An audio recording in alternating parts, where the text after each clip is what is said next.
Olá amigos, meu nome é Evandro Fonseca, sou administrador pós-graduado em Administração Hospitalar pela São Camilo do Rio de Janeiro e Administração em Saúde pela Paulista de Medicina. Hoje nós estamos iniciando o programa Saúde em Ação e para nós é uma alegria receber o Dr. Becker. O Dr. Becker estará abordando o tema consulta pediátrica. Com certeza você deve possuir inúmeras dúvidas em relação à pediatria, o atendimento pediátrico para com o filho, a relação de mãe para com o filho. Hoje estaremos abordando justamente, tirando inúmeras dúvidas que existem em relação à consulta pediátrica. Dr. Becker é clínico geral, possui 30 anos de experiência em pediatria, é perito, legista e é uma referência no atendimento pediátrico do nosso município e do nosso estado. Aguarde que dentro de instantes estaremos voltando com o programa Saúde em Ação.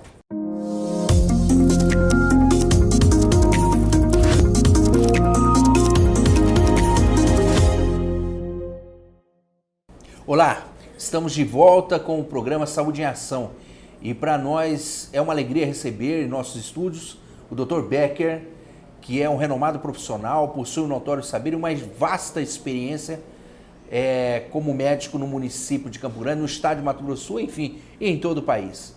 Dr. Becker, ele é médico clínico geral, possui uma experiência de mais de 30 anos em pediatria e um vasto serviço prestado em prol da população brasileira. Dr. Becker, é uma alegria recebê-lo no programa Saúde em Ação e hoje nós vamos dirimir algumas dúvidas que, na qualidade de ex-secretário municipal de saúde, eu tive a oportunidade de ouvir a população e surgiu muitos questionamentos em relação à questão da assistência pediátrica, né? E hoje nós temos essa oportunidade com o senhor de tirar algumas dúvidas de quem está nos assistindo em relação à assistência pediátrica. E gostaria de iniciar com a primeira pergunta, na verdade, com o senhor. Qual a diferença entre a consulta pediátrica de rotina e a urgência? Correto. Antes de tudo, então, muito obrigado. Me sinto honrado de estar aqui agora presente pelo seu convite, pelo Jornal também do Estado, nesse programa Saúde em Ação, para dirimir, da maneira que você havia falado, em prol do social, algumas dúvidas que você vem colecionando por parte das mães, dos pais, né? Muito obrigado, eu sinto-me honrado. A pediatria, ela é muito vasta. Eu estou envolvido com a pediatria há quase 30 anos e tenho uma formação em clínica geral. E existe realmente uma confusão muito grande entre a puericultura, por exemplo, você citou o nome, a pediatria e os serviços de urgência. Mas isso não é apenas no Brasil. Em grande parte do mundo, isso aí existe. Mas no Brasil, a dimensão tornou-se maior.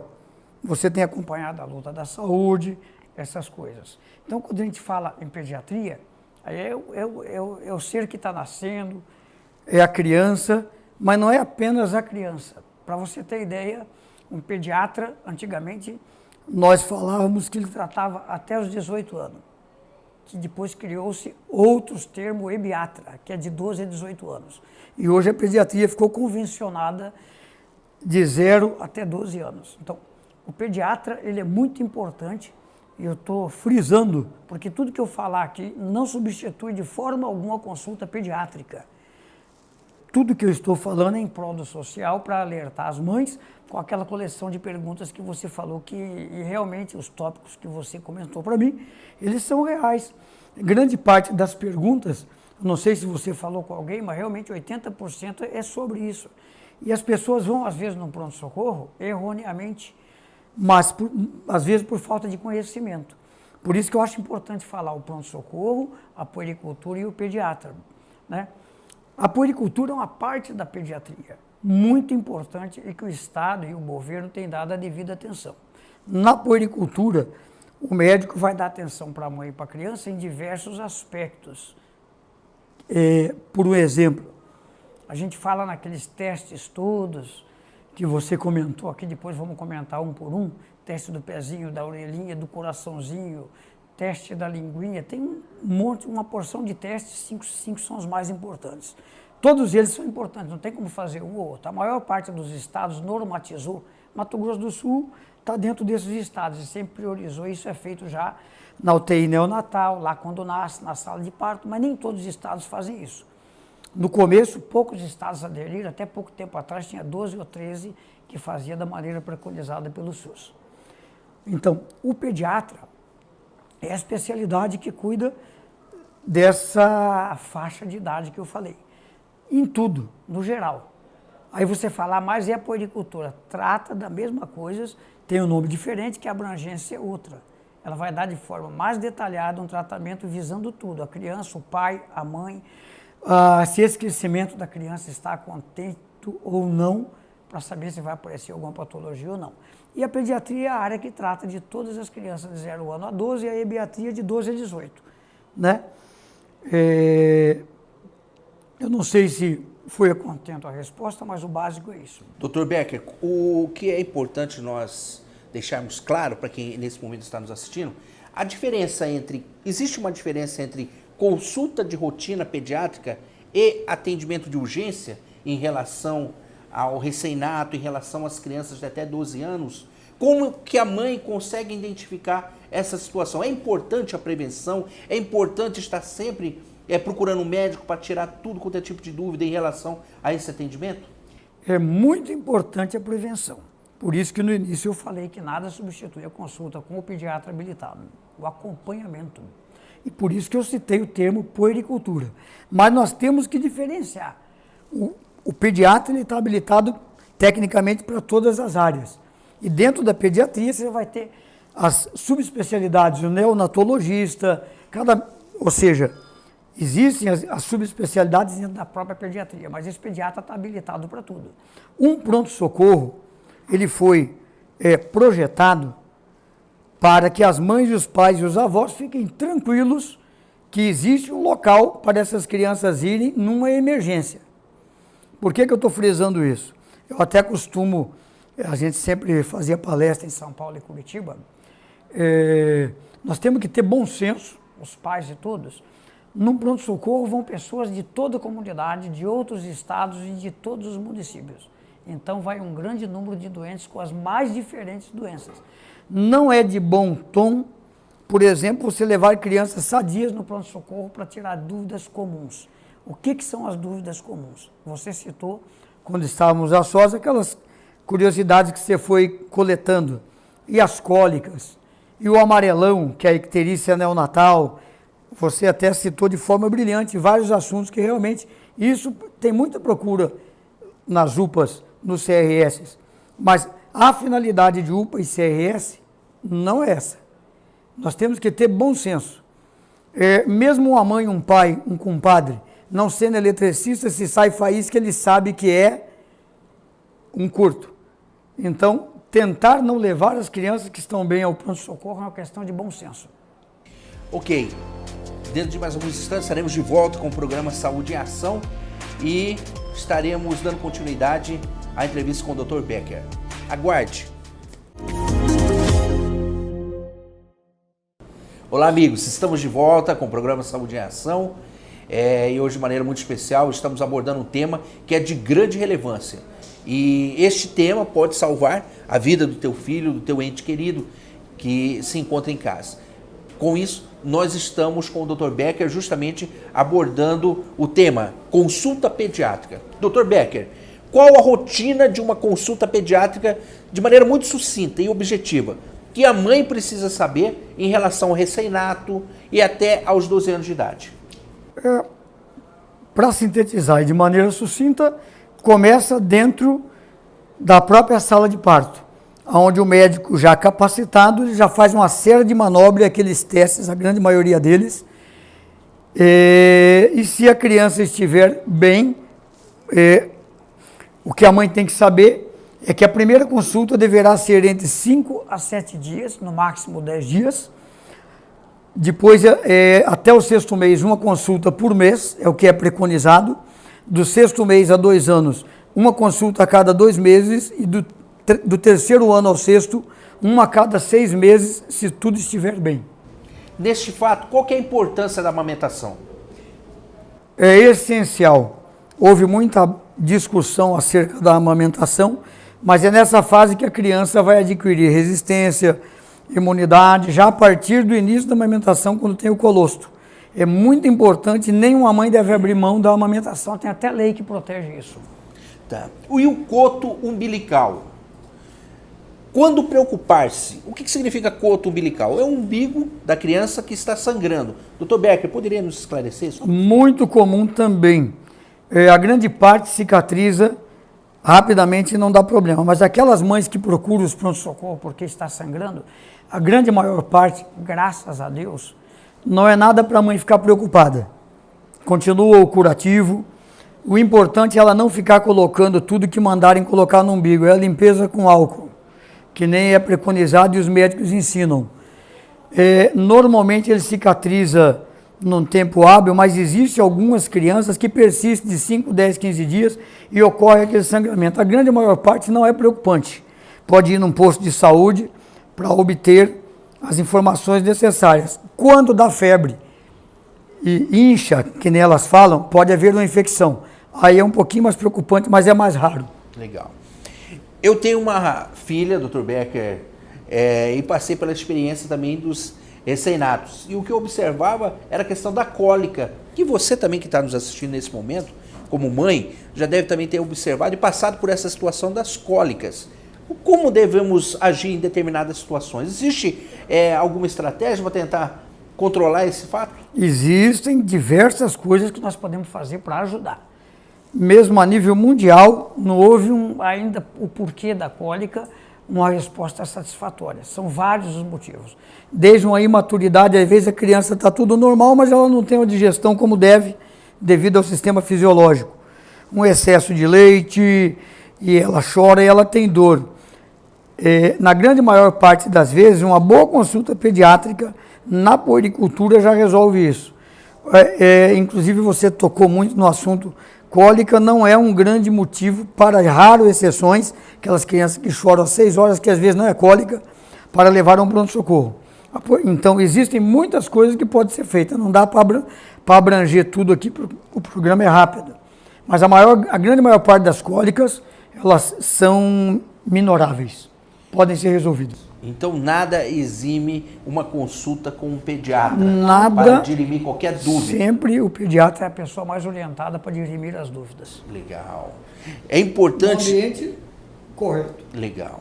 É importante nós observarmos que quando a criança nasce, nós tivemos a oportunidade, na época que eu administrei a maternidade, de observar os casos de icterícia em neonato. O que significa o nenê amarelo? Como se comportar em determinada situação? Muito oportuna. Uma pequena porcentagem das crianças vão desenvolver o que popularmente as mães falam amarelão. Também icterícia neonatal. Tá? Normalmente o pico é 2 a 3 dias, quando é prematuro pode ir até 5, 7 dias ou mais. A grande maior parte não precisa as mães se assustarem. Nem sempre é motivo para sair correndo e ir a uma UPA ou uma CRS. Se ela não tiver acesso, é claro, ao serviço para poder explicar a situação, é algo fisiológico.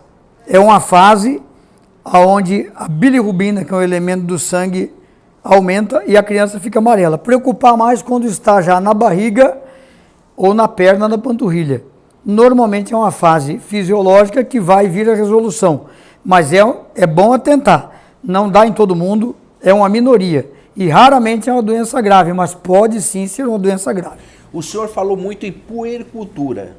O que significa isso? Qual o significado dessa palavra puericultura? Para que quem está nos assistindo, tecnicamente, consiga entender essa... Para ter uma ideia da importância disso, já no século XVIII, os franceses começaram com esse termo, né?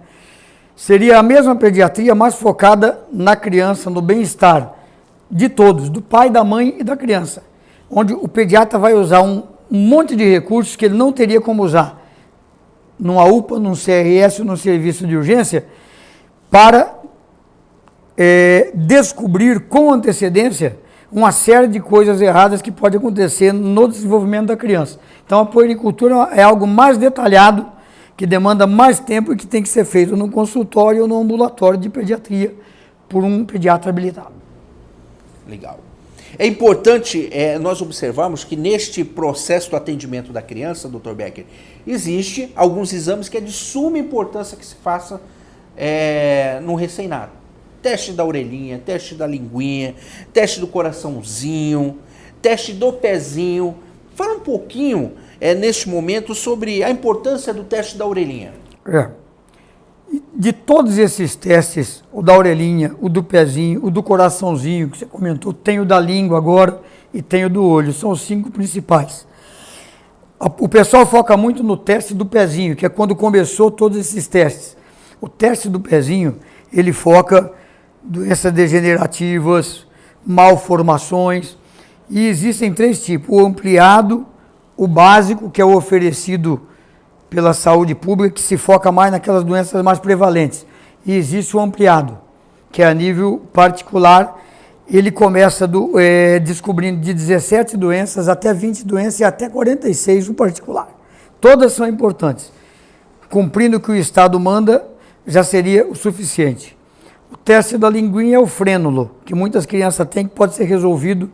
O pediatra vai olhar, o fonoaudiólogo, que são capacitados, e resolve isso no início. Poderá dar problema de fala. Legal. Dentro de mais alguns instantes estaremos de volta para falar sobre o teste da linguinha, o teste da orelhinha, teste do pezinho e o teste do olhinho. Fique conosco. Retornamos já. Olá, amigos. Estamos de volta com o programa Saúde em Ação. E agora vamos falar sobre o teste do coraçãozinho, o teste do olhinho, o teste da linguinha, Dr. Becker. Fala um pouquinho de maneira muito sucinta. Esses testes, todos são baseados em parâmetros, são muito importantes, tá? São feitos de maneira rápida e detectam diversas doenças que podem ser tratadas ou haver uma prevenção, minorando assim os problemas mais tarde. Não são difíceis, são de fácil realização. Dr. Becker, o senhor é perito, possui também uma vasta experiência nessa área. Nos casos de óbito, às vezes, nos pronto-socorros, como que funciona essa questão dos atestados, eticamente e socialmente, que são emitidos?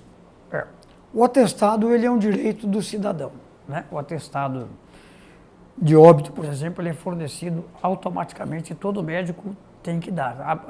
A discussão que tem quando há dúvida quanto a essa morte, se ela é violenta ou não. Morte violenta, o atestado é dado em IML ou Serviço de Verificação de Óbito. Os demais atestados, o médico, normalmente o próprio município ou o médico, ele fornece. É lei. Legal. Falando em lei, que é muito importante nós abordarmos o direito do pai, da mãe, da criança, do adolescente, todos amparados legalmente pela Constituição Federal. É importante nós entendermos que tanto o pai como a mãe, existem direitos, não é, doutor Becker? Diversos. Quais são esses direitos atuais e após o nascimento do filho? Como são diversos, eu vou sintetizar. A dúvida hoje, que você me perguntou até antes, realmente, a licença maternidade, por exemplo, tem uma dúvida, 4 meses ou são 6 meses? Aquelas pessoas que aderiram ao programa governamental, 6, que tem uma série de benefícios. Então, esse empregado tem que perguntar para a firma, que existem programas incentivando isso. Mas não é para todo mundo 6 meses. Pode ser 4 ou 6. Para o pai, a licença pode ser 5 dias ou 20 também, desde que essa empresa esteja no mais simples ou esteja no programa que o governo colocou. Então, nem toda empresa aderiu. Então, é isso que é importante o funcionário ver, porque tem uma briga muito grande entre funcionário e empregador, se é 4 meses ou se é 6, na amamentação, por exemplo. Então tem lei que confunde.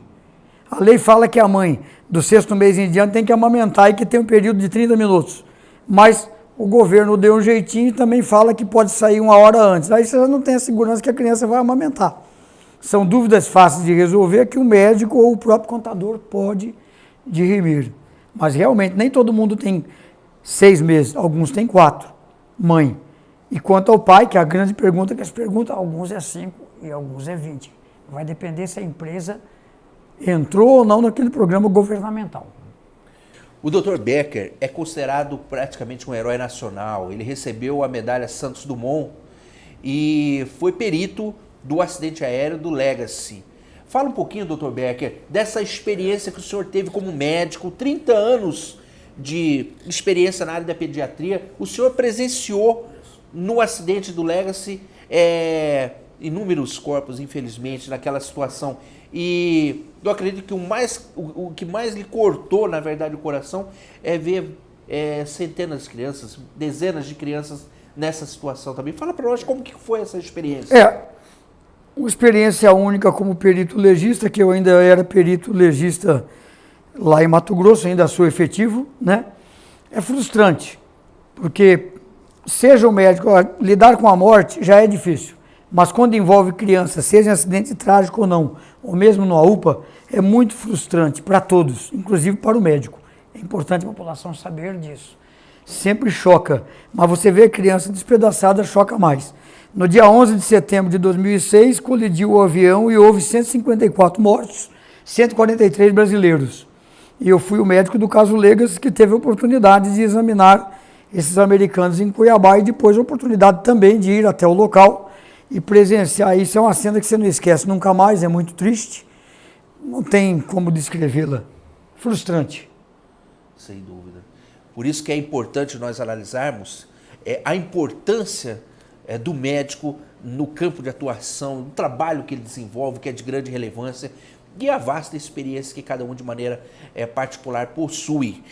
Para finalizarmos e nesse momento tirarmos as principais dúvidas que surgem em relação a esse fato, o senhor falou do acidente, da importância da perícia, o atestado na prática da visão social do trabalhador e do empregador. Como conduzir essa situação em caso de fraude? O atestado em caso de fraude, o médico poderá ser penalizado e o funcionário também. Até um concursado pode perder o emprego por uma fraude ou atestado gracioso. É algo muito sério. Qual que é a diferença entre SVO e IML? O IML, basicamente, o Estado provê o médico para as mortes violentas e o fornecimento do documento do óbito. O SVO, o Serviço de Verificação de Óbito. Não existe nenhuma denúncia a nível de segurança pública ou polícia vai para o Serviço de Verificação de Óbito quando há para descobrir e dirimir a dúvida o que causou aquela doença. Acabou aquela história no atestado de óbito, salvo exceções, de causa desconhecida. Para isso, as cidades com mais de 150 mil habitantes têm o serviço de verificação de óbito. Simplesmente, em vez dele ir para o IML, ele vai para um grupo de médicos patologistas, onde vão descobrir por que morreu efetivamente, qual a doença que matou, por que é importante. De repente, a pessoa morreu de uma morte natural e não morreu de uma morte violenta, um suicídio. Os seguros, envolve seguro, envolve a família, envolve a vida pessoal. Mas é importante você saber a causa da morte. O SVO vê a causa num parâmetro e o IML vê a morte violenta. Alguns usuários, eles nos passaram algumas informações em relação à importância da perícia no INSS. Nós observamos que na atual conjuntura do país existe, infelizmente, muitas pessoas que tentam fraudar, enganar e se apropriar de maneira ilegal deste benefício, na verdade. Como que o perito analisa este caso para confirmar a veracidade deste fato realmente, que ele faz jus e ele tem esse direito? O perito ele analisa de acordo com a formação médica dele, atrelada àquilo que o governo quer. Existem regras, o porquê foi criado o serviço. Como no Brasil existe a famosa lei de Gerson, que virou até algo mundial, as pessoas gostam, infelizmente, de levar vantagem, a pessoa vê o lado dela naquele momento que ela quer aquela perícia. Houveram até mortes de médicos, que sabemos, existem discussões e brigas todos os dias, o que é uma lástima. Mas a perícia é algo sério, que deve ser levado a sério. Quando ela é bem feita, tudo vai correr da maneira que tem que correr. Quando ela é fraudada, vai ter penalidade para todo mundo. O cidadão tem que ter consciência que fraude é crime. E então existe o que existe? O lado do cidadão, o lado social e o lado do médico. O médico vai fazer aquilo que a consciência dele e a lei permite, atrelado ao que o INSS pede. Nem sempre vai de encontro ao que o cidadão quer. Legal. Não sei se respondi. Muito obrigado, Dr. Becker, pela tua participação no programa Saúde e Ação. Com certeza, orações de grande relevância, dúvidas que surgiram e com certeza quem está nos assistindo agora neste momento conseguiu obter um pouco de informação para contribuir em relação a esta demanda da consulta pediátrica e da própria perícia. Hoje, de maneira especial, eu gostaria de agradecer a você que está participando conosco do programa Saúde em Ação e pedir para que vocês acompanhem semanalmente no portal www.oe10.com.br, o Estado MS. Tire suas dúvidas, envie suas sugestões e com certeza nós estaremos trazendo para o programa Saúde em Ação o tema que é de grande relevância do seu interesse. Um grande abraço a todos e até o próximo programa Saúde em Ação.